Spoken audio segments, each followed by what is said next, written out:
Chicken roast রান্নায় আপনিই হবেন সেরা যদি এই রেসিপিতে একবার রান্না করেন। কাউকে এভাবে চিকেন রোস্ট একবার রান্না করে খাওয়ালে সে তো বিশ্বাসই করতে পারবে না এই চিকেন রোস্ট আপনি বাড়িতে তৈরি করেছেন। একেবারে হুবহু বিয়েবাড়ির বাবুর্চির রেসিপিতে আজকে আপনাদেরকে চিকেন রোস্ট রান্না করে দেখাচ্ছি।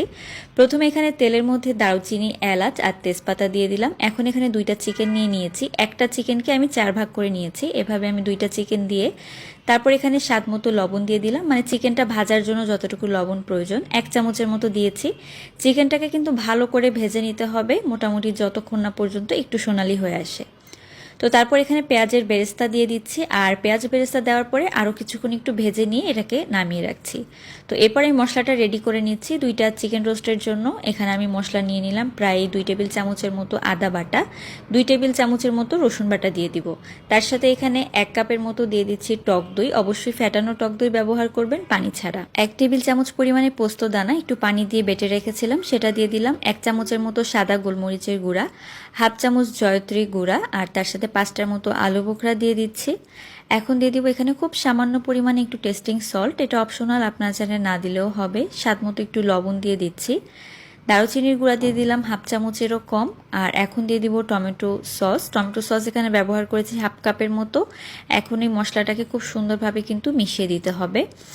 আর অবশ্যই কিন্তু এখানে ব্যবহার করতে হবে শুকনা মরিচের গুঁড়া, সুন্দর একটা রঙের জন্য, তবে খুবই সামান্য, বেশি ব্যবহার করা যাবে না।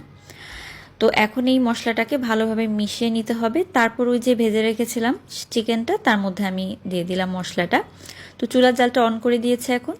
তো এবার এই মশলা দিয়ে খুব ভালোভাবে কিছুক্ষণের জন্য চিকেনটাকে কিন্তু রান্না করে নিতে হবে। আর যেহেতু ঝাল আমি একেবারে কম দিয়েছি, তো এখানে কয়েকটা কাঁচামরিচ দিয়ে দিলাম। এই কাঁচামরিচ থেকে খুব সুন্দর একটা ফ্লেভার এবং ঝালটা এই চিকেন রোস্টে কিন্তু অ্যাড হয়ে যাবে। তো আবারও একটু নেড়েচেড়ে ভালো করে রান্না করে নিচ্ছি।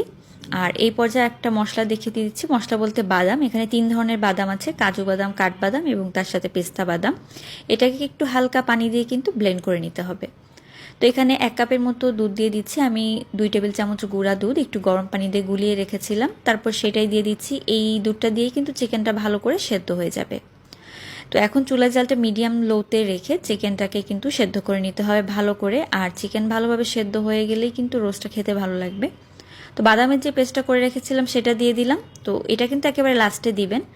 যে কোনো রান্নায় বাদাম ব্যবহার করলে একদম শেষের দিকে দেওয়ার চেষ্টা করবেন, এতে করে কিন্তু স্বাদটা ভালো আসে। তো বাদামটা দিয়ে দেওয়ার পরে এখন ভালো করে নেড়ে মিশিয়ে নিচ্ছি। এখন উপরের দিকে তেলটা ভেসে ওঠা পর্যন্ত অপেক্ষা করব। তারপর এখানে ঘি দিয়ে দিলাম। এখানে আমি প্রায় 2 টেবিল চামচের মতো ঘি ব্যবহার করেছি। আপনারা চাইলে শেষে এখানে একটু মাওয়া ব্যবহার করতে পারেন, আমি মাওয়া না দিয়ে আপনাদেরকে রেসিপিটা করে দেখাচ্ছি। এইভাবে চিকেন রোস্ট রান্না করলে কিন্তু একেবারে বিয়েবাড়ির স্বাদটা পাওয়া যায়। চাইলে আপনারা এইভাবে একবার রান্না করে দেখতে পারেন। কাউকে একবার খাওয়ালে সে তো ধরতেই পারবে না যে এই রোস্ট আপনি বাড়িতে তৈরি করেছেন। আশা করি রেসিপিটি আপনাদের অনেক ভালো লেগেছে। আল্লাহ হাফেজ।